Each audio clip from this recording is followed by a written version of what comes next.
उद्देश्य ये कि लोगों को अवेयर करना, इस बीमारी को सही समय पे पकड़ के उसकी डायग्नोसिस बनाना और सही समय पे सही जगह इसका इलाज करना।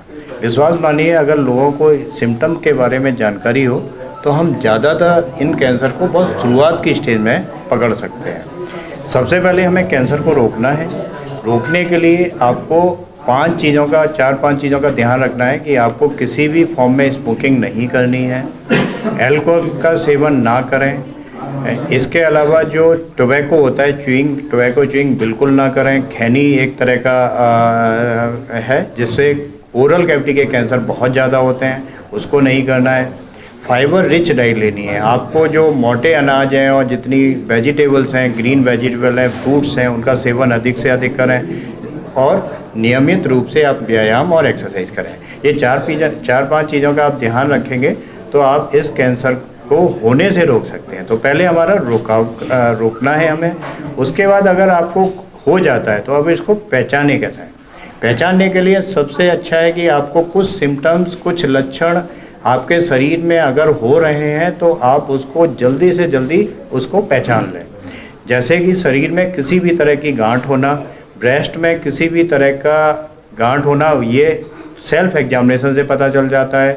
इसके अलावा अगर किसी को खांसी में ब्लड आ रहा है और लगातार बना हुआ है, क्रॉनिक कफ बना हुआ है, तो ऐसे लंग के कैंसर हो सकते हैं।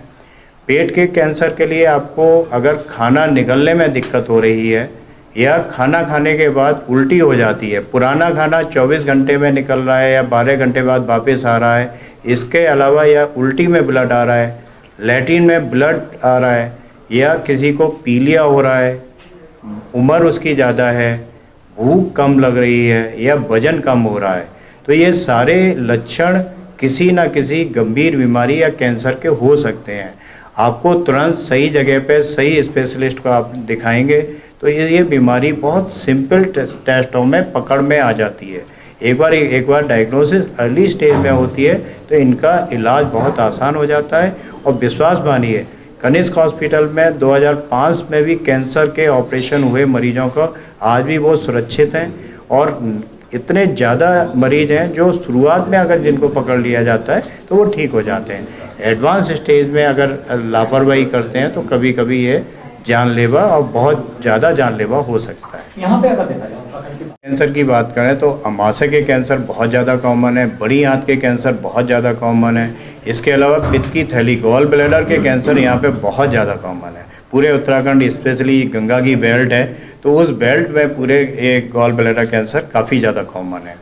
फीमेल में सर्विक्स के कैंसर, जो बच्चेदानी का जो मुंह है उसका कैंसर बहुत ज़्यादा कॉमन है। इसके अलावा ओवरीज़ के कैंसर बहुत हैं, ब्रेस्ट के कैंसर बहुत ज़्यादा हैं और लंग्स के कैंसर बहुत ज़्यादा हैं।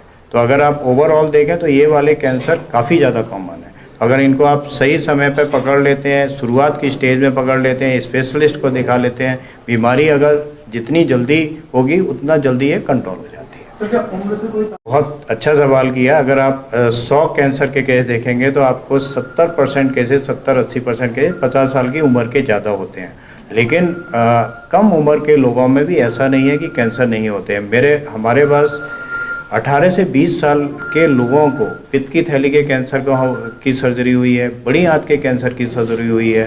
तो ये बड़ा सिनेरियो भारत में थोड़ा सा अर्ली एज में भी है।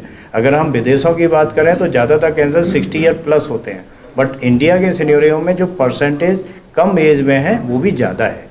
तो हमको उस एज में भी ध्यान रखने की ज़रूरत है। कोरोना जितना भयानक बीमारी थी उससे कहीं ज़्यादा है, तो ये आप ये समझ सकते हैं कि ये कितनी भयावह बीमारी है। और इनमें ज़्यादातर समय अगर हम ध्यान दें तो इन कैंसर को हम काफ़ी हद तक, एक तो हम रोक सकते हैं, 1/3 लोगों को तो हम रोक ही सकते हैं। उससे अलावा ऑलमोस्ट बाकी बचे हुए लोगों में से अगर हम इनको शुरुआत में इनको डिटेक्ट कर रहे हैं तो ये क्यों